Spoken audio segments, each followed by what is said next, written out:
में आ जाएगा। समबाहुभुज की परिभाषा होती है कि ऐसा बहुभुज जिसकी सभी भुजाएं क्या हो, समान हो, जिसकी सभी भुजाएं समान हो। समान का मतलब होता है कि बराबर, ठीक है।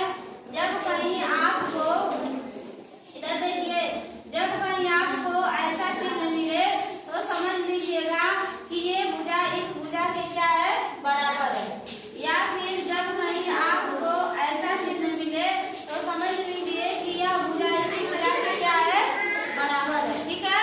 अब देखिए, समबाहुभुज की परिभाषा हमने आपको बताया कि ऐसी भुजा जिसकी सभी भुजाएं क्या हो, समान हो, ठीक है। तो उसमें हम उदाहरण आपको एक वर्ग ले लेते हैं। वर्ग की चारों भुजाएं क्या होती है, बराबर होती है, ठीक है।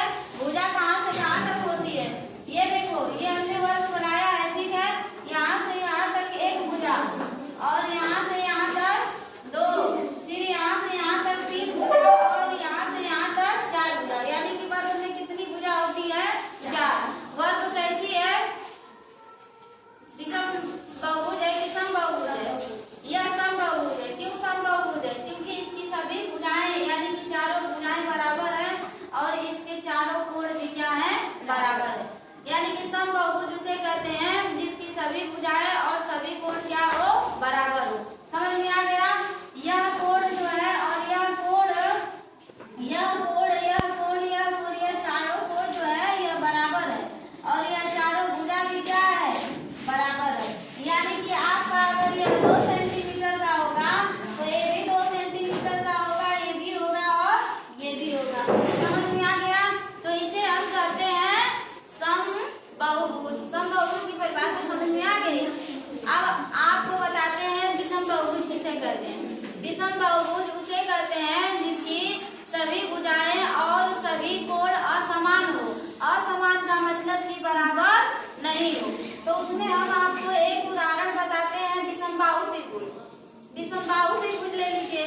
विषमबाहु त्रिभुज की जो तीनों भुजाएं होती हैं, या 2 भुजाएं भी असमान होनी चाहिए या तीनों भुजाएं असमान होनी चाहिए, ठीक है। और कोण भी क्या होने चाहिए, असमान होने चाहिए। दूसरा उदाहरण ले लीजिए, आयत। आयत कैसा है, समबाहुभुज है कि विषम बहुभुज, विषम बहुभुज है। एक यहाँ पे हमने आयत बनाया, देखिए ये आयत है।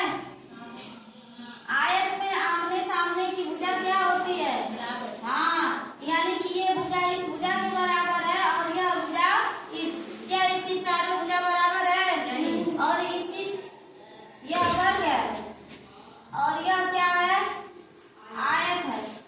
तो इसकी चारों भुजा बराबर नहीं है, इसकी आमने सामने की भुजा बराबर है। समझ में आ गया। और क्या इसके चारों कोण बराबर हैं, नहीं।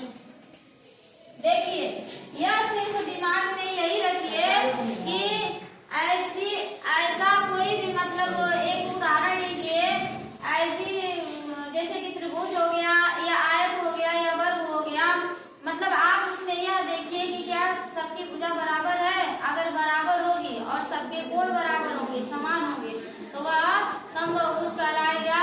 और उसी का सेम चीज उल्टा होगा, अगर सभी भुजाएं और सभी कोण बराबर नहीं है तो वह विषम बहुभुज कहलाएगा। समझ में आ गया।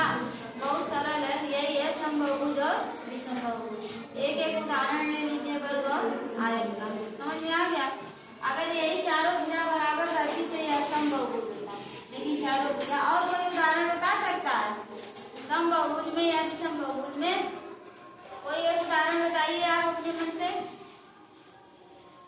पंचभुज क्या है, पंचभुज क्या है? पंचभुज आप ले लीजिए।